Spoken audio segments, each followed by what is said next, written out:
जय हिंद। आज हम लोग 10वां क्लास का एक बहुत इम्पोर्टेंट मैथ का चैप्टर देखेंगे जिसका नाम है सांख्यिकी। इसको स्टैटिस्टिक्स कहते हैं। 14 नंबर चैप्टर है। किताब में देखेगा तो मिल जाएगा। देखो किताब भी उल्टी है। ये एनसीईआरटी का मैथ है।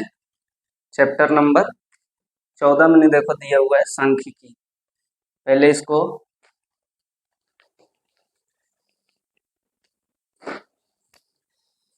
इसका हम लोग कुछ थ्योरी देख लेते हैं। फॉर्मूला ये सब सारा चीज पढ़ने के बाद फिर हिसाब को बनाएंगे। फॉर्मूला अगर अच्छा से नहीं याद हो गया, पढ़ लिया, तो फिर हिसाब एकदम आसान हो जाता है। हिसाब में फिर कोई कुछ दम नहीं रहता है, एकदम आराम से बन जाएगा। एग्जाम में भी पूछेगा तो अच्छा से बनेगा। डायरेक्ट हिसाब नहीं बनाया जाता है। पहले उसका पूरा जो है थ्योरी, जो भी उसका फॉर्मूला ये सब है, उसको पहले समझो और उसको याद करके रखना। सांख्यिकी किसे कहते हैं? तो देखो सिंपल है, आंकड़ों का संग्रह एवं अध्ययन सांख्यिकी कहलाता है। कोई भी तरह का आंकड़ा को संग्रह करना, संग्रह मतलब होता है जमा करना। जैसे होता है जल संग्रह, मतलब पानी को जमा करना। तो आंकड़ा को जमा करना फिर उसका अध्ययन करना सांख्यिकी कहलाता है। जैसे अभी हाल फिलहाल में बिहार में जनगणना हुआ है, तो पूरा बिहार में जो है पहले आंकड़ा को इकट्ठा किया गया, सब आदमी से जा करके जानकारी लिया गया। उसके बाद जो है उसका एनालिसिस किया गया, यानी कि उसका अध्ययन किया गया। तब पता चला कि बिहार में कौन सा जाति का कितना परसेंट जनसंख्या है, किसको जो है क्या लाभ मिलना चाहिए। तो इस सब में काम आता है सांख्यिकी का। सांख्यिकी का हर जगह पे इस्तेमाल होता है। सांख्यिकी का जो अध्ययन करने वाला होता है उसको कहा जाता है सांख्यिकी विद। जो जानकार होता है, जो अध्ययन करता है, उसको सांख्यिकी विद कहते हैं। जैसे जो बहुत ज्यादा विज्ञान जानता है तो उसको कहा जाता है वैज्ञानिक। जो बहुत ज्यादा गणित जानता है उसको कहा जाता है गणितज्ञ। तो वैसे ही होता है, आंकड़ों का जो अध्ययन करता है उसको कहा जाता है सांख्यिकी विद। अब देखिए, इसमें कुछ नहीं है, संख्या का खेल रहता है। तो केंद्रीय प्रवृत्ति का मापक, ये भी पूछेगा, इसको याद करके रखिएगा। संख्यात्मक प्रतिनिधि क्या चीज? संख्यात्मक प्रतिनिधि यानी न्यूमेरिकल रिप्रेजेंटेटिव कहते हैं। संख्यात्मक प्रतिनिधि को केंद्रीय प्रवृत्ति का मापक कहा जाता है। जैसे देखो इसमें होता क्या है, संख्या में दिया हुआ रहेगा, आंसर भी जो है संख्या में ही निकलता है, तो उसी को कहा जाता है संख्यात्मक प्रतिनिधि का मतलब मान को केंद्रीय प्रवृत्ति का मापक कहते हैं। जैसे भारत में जो है 140 करोड़ जनसंख्या है, लेकिन उसमें जो है प्रधानमंत्री कितने हैं? एक है। तो वैसे ही जो है जो मेन रहता है, जो मेन अंक रहेगा, उसको कहा जाता है केंद्रीय प्रवृत्ति का मापक। तो इसमें तीन चीज आते हैं। ऐसे तो बहुत सारा रहता है, लेकिन आपको 10th क्लास में तीन ही चीज पढ़ना है। इसमें केंद्रीय प्रवृत्ति का मापक में तीन चीज पढ़ना है: माध्य, माध्यक, बहुलक। माध्य, माध्यक और बहुलक। क्या पढ़ना है? माध्य, माध्यक और बहुलक। ये तीन चीज पढ़ने का है। ये तीन चीज से क्वेश्चन भी आएगा। लेकिन इसको जब बनाइएगा तो उस टाइम आपको दो तरह का आंकड़ा मिलेगा। कितने तरह का? दो तरह का। एक रहेगा अवर्गीकृत आंकड़ा, एक रहेगा वर्गीकृत आंकड़ा। एक अवर्गीकृत और एक वर्गीकृत। अवर्गीकृत मतलब हुआ बिना सजाया हुआ, बिना सजाया हुआ, बिना सजाया हुआ। और वर्गीकृत मतलब होता है सजाया हुआ, दिया हुआ रहेगा, मतलब सजा उजा करके अच्छा से नहीं देगा तो उसको कहेंगे वर्गीकृत, और बिना सजाया हुआ रहेगा तो हो जाएगा अवर्गीकृत आंकड़ा। जैसे अगर देखेगा लड़का के अगर रूम में नहीं कभी जो है जा करके देखना, उसका जो है रूम अवर्गीकृत रहता है, बिना सजा हुआ रहेगा। जाइएगा तो जो है कपड़ा जिधर होगा मन उधर फेंका हुआ रहेगा, चूहा काट रहा है, बिल्ली ले भाग रहा है। और थारी लोटा देखिएगा, खाना वाना खाएगा चौकी के नीचे जो है खा करके घुसा देगा, शाम में खाएगा उसको जो है घुसा दिया, सो गया आराम से। नहीं, 8 दिन के बाद पता चला कि थाली जो है चौकी के नीचे है, जाके देखेगा तो पूरा तिलचट्टा भरा हुआ है। तो लड़का का रूम जो होता है अवर्गीकृत रहता है, बिना सजाया हुआ रहता है, जैसे तैसे लगेगा भंगार का दुकान है। और लड़की का जाकर के देखिएगा तो पूरा एकदम वर्गीकृत रहेगा, सजा करके रखता है एकदम, पूरा लगेगा कि 5 स्टार होटल में आ गया। उसका किचन जा करके देखिएगा तो पूरा हर चीज सजा हुआ रहेगा। तो वर्गीकृत, अवर्गीकृत, याद रहेगा कि नहीं। अब हम लोग जो है यही 3 चीज पढ़ना है इसमें। तो पहला जो है हम लोग देखेंगे माध्य। माध्य को औसत भी कह सकते हैं, अंग्रेजी में इसको मीन, औसत को कहते हैं एवरेज, मीन या एवरेज। माध्य का मतलब होता है बीच वाला, बीच वाला को ही माध्य लिया जाता है। तो माध्य जब निकालेंगे तो 2 तरह का आंकड़ा रहेगा, अवर्गीकृत रहेगा और एक वर्गीकृत रहेगा। तो अवर्गीकृत का निकालने का सिंपल सा तरीका है कुल प्रेक्षणों का योग बटा कुल प्रेक्षणों की संख्या। मतलब जितना आपको दिया हुआ रहेगा सबको जोड़ दीजिए और गिन करके उससे भागा लगा दीजिए, तो निकल जाता है अवर्गीकृत का माध्य। लेकिन जब वर्गीकृत रहेगा, अच्छा से सजा के दिया हुआ रहेगा, एकदम बॉक्स में घर में दिया हुआ रहेगा, तब उसको कैसे निकालेंगे। तो 3 तरीका होता है निकालने का। एक होता है प्रत्यक्ष विधि, दूसरा कल्पित विधि और तीसरा होता है पग विचलन विधि। याद हो गया यहाँ तक, सही से नहीं याद करके रखो। माध्य निकालने के लिए हम लोग को 2 तरह का आंकड़ा रहेगा, अवर्गीकृत, वर्गीकृत। अवर्गीकृत रहेगा तो सिंपल सा है, माध्य बराबर होता है कुल प्रेक्षणों का योग बटा कुल प्रेक्षणों की संख्या। और जब वर्गीकृत रहेगा तो उसको 3 विधि से निकालेंगे। पहला होगा प्रत्यक्ष विधि, दूसरा होगा कल्पित विधि और तीसरा हो जाएगा पग विचलन विधि। यहाँ तक में कोई दिक्कत। चलिए अब इस पे पहले मैथ ले लेते हैं। देखो समझो, सब पर एक बता करके उसके बाद आगे बढ़ेंगे। अवर्गीकृत के लिए कैसे निकालेंगे तो देखिए एक क्वेश्चन ले लेते हैं। जैसे दे दिया 5, 3, 8, 4, 5 ऐसे करके दे दिया, और मान लो 5 दे दिया। इसका कह रहा है कि माध्य निकालो, तो ये इस तरह का आंकड़ा रहेगा। तो ये हो गया अवर्गीकृत, सजाया हुआ नहीं है, एक 5 इधर है तो 2 उधर है, इन्ना उन्ना करके दे दिया। लेकिन इसका कह रहा है कि माध्य निकालें, तो माध्य का फॉर्मूला क्या होगा, कुल प्रेक्षणों का योग अब बट्टा होता है कुल प्रेक्षणों की संख्या। इसको शॉर्ट करके अब कुल प्रेक्षणों ये क्या कोई काम का नहीं है। तो कुल प्रेक्षणों का योग है, मतलब कि योग अब बट्टा कुल प्रेक्षणों की संख्या, मतलब खाली संख्या भी लिख सकते हैं। तो इसको हम लोग माध्य बराबर कह सकते हैं योग बट्टा संख्या। तो फॉर्मूला को जितना अपना मन में आसान करके सिंपल करके याद करके रखेगा उतना ज्यादा दिन याद रहेगा और एग्जाम में भूलेगा नहीं। उल्टा सीधा किताब के जैसा एकदम हूबहू याद करेगा तो दिमाग जो है पागल हो जाएगा। बहुत लंबा लंबा दिया हुआ रहता है, ज्यादा दिन तक टिकेगा नहीं, तुरंत याद करेगा दिमाग से निकल जाएगा। इसलिए अच्छा से याद करके रखना। माध्य बराबर क्या हो गया, योग बटा संख्या। योग मतलब होगा पूरा जोड़ना है, संख्या मतलब गिन के भाग देना। तो ये हो जाएगा 5, सबको जोड़ो, +3 प्लस हो गया 8 प्लस हो गया 4 +5 +5 बटा गिन के भाग दो कितना है, तो हो गया 1 2 3 4 5 और 1 6। तो 6 से भागा लगा दीजिए, जोड़ करके नहीं देखिए कितना होता है, साथ में जोड़ेगा। 5 और 3 8, 8 और 8 16, 16 4 20, 20 और 5 25, 25 और 5 30। यहाँ हो गया जोड़ के 30, बटा में हो गया 6, 6 से भागा लगाएंगे तो 6 बचे के 30। इसका मतलब हो गया कि हमारा माध्य कितना निकल गया, 5। ये हो गया अवर्गीकृत से माध्य।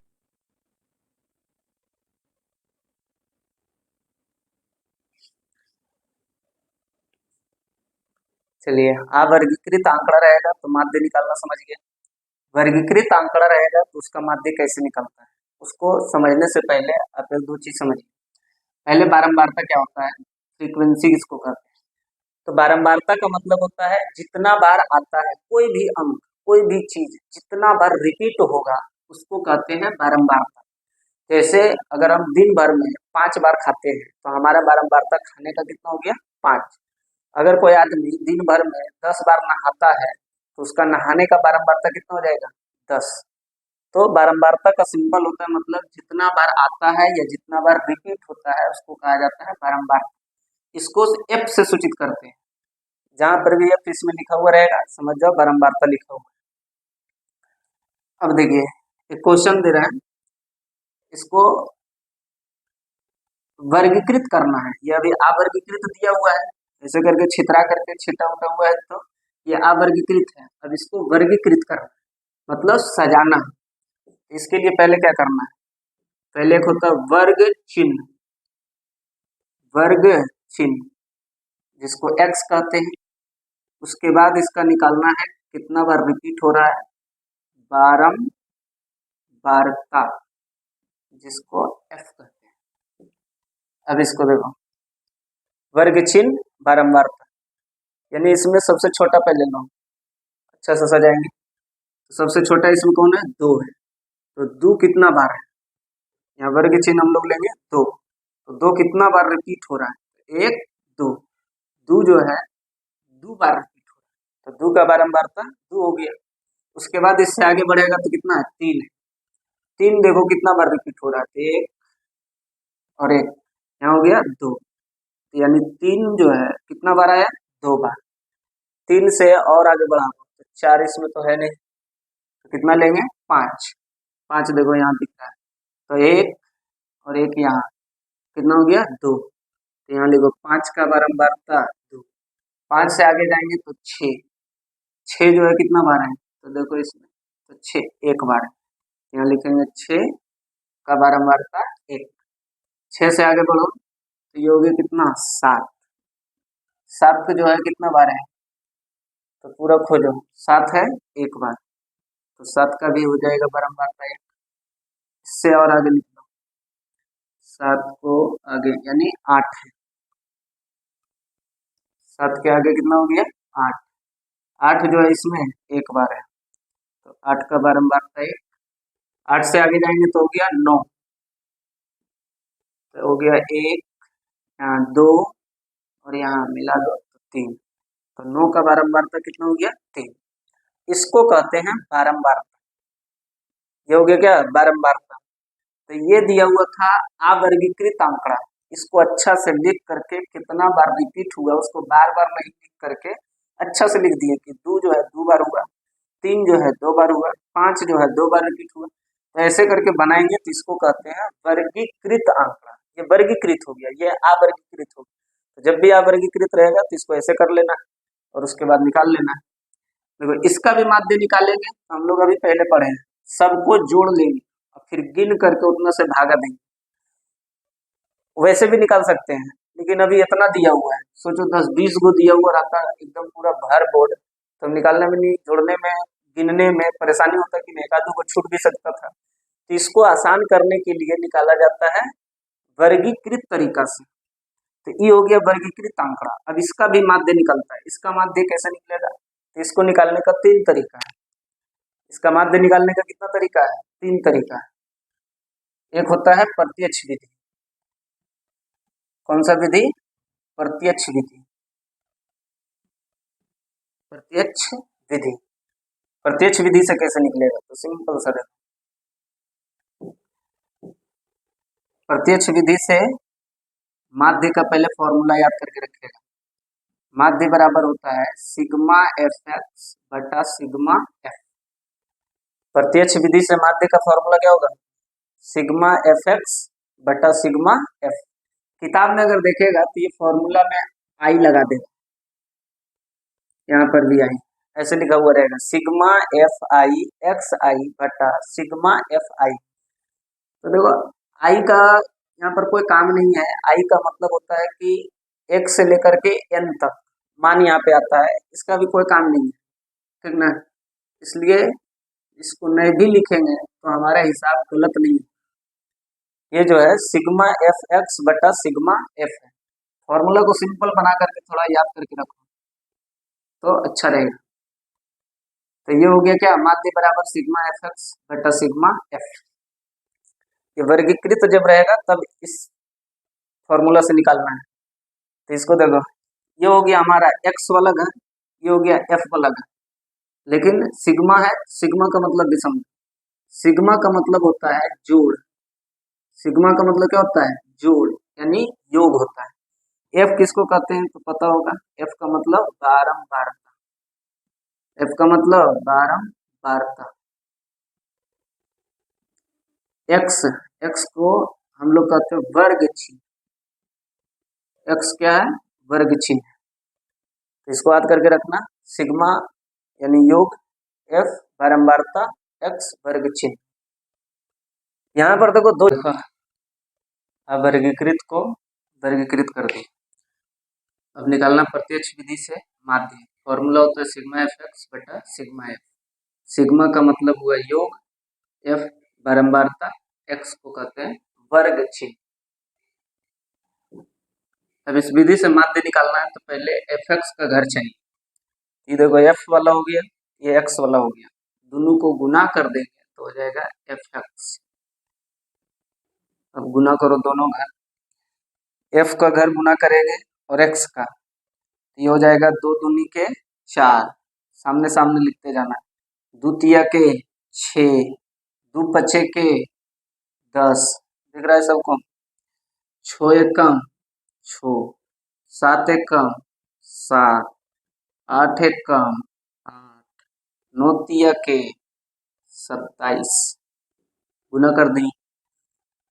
अब यहाँ पर देखो सिग्मा का मतलब हुआ जोड़, तो एफ और एक्स वाला घर को जोड़ेंगे तो सिग्मा हो जाएगा, लग जाएगा उसमें, एफ वाला घर को जब जोड़ देंगे तो सिग्मा लग जाएगा उसमें। तो एफ एक्स वाला घर को जोड़ो, एफ एक्स वाला घर को अगर जोड़ेंगे तो सिग्मा लगा देंगे, ये एफ वाला घर को जोड़ेंगे तो सिग्मा लगा देंगे, सिग्मा एफ यहाँ से निकल जाएगा, सिग्मा एफ एक्स यहाँ से निकलेगा। अब इसको जोड़ो, आता है ना जोड़ने के लिए, 4 और 6 10, 10 और 10 20, 20 और 6 26, 26 और 7 जोड़ो 33, 33 और 8 41, 41 और 27 68 हो जाएगा। इसको जोड़ो, साथ में जोड़ना है, 2 और 2 4, 4 और 2 6, 6 और 3 9, 9 3 12, ये हो गया 12।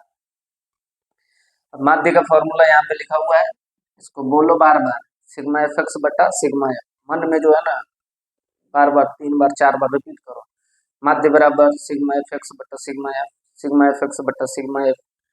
इसके बाद हिसाब बनाते रहिएगा, बार बार आएगा लिखिएगा, तो अपने आप फॉर्मूला कब याद हो जाएगा पता भी नहीं चलेगा। इसलिए चुपचाप नहीं जो है देखना है, बोलते रहना साथ में। सिग्मा एफ एक्स का मान बैठाबो तो यहाँ हो जाएगा 68, इसके बाद सिग्मा एफ का मान बैठाइएगा तो यहाँ पे हो जाएगा 12। अब इसको भागा लगाइए, तो 12 से डायरेक्ट लगा सकता है क्योंकि 12 का ताड़ा आसान होता है, तो 12 से लगा वो 12 पचे के 60, 60 हो गया, 68 है तो अभी 8 बच रहा है, 8 पे 0 बैठाओ, अब नहीं लगेगा भागा तो 0 डालेंगे तो 80 हो जाएगा, यहाँ पॉइंट हो गया 80, तो 12 छक 72, फिर 80 में 72 गया तो हो जाएगा कितना 8, तो फिर 80 हो गया, तो 12 छक 72, फिर ये हाँ 12 छक 72, 12 छक 72 आते रहेगा, तो 6 6 बहुत आएगा, तो इसका मतलब ये कभी खत्म नहीं होने वाला है, तो इसको एक अंक बढ़ा करके जो है 7 कर दीजिए, तो बढ़ सकते हैं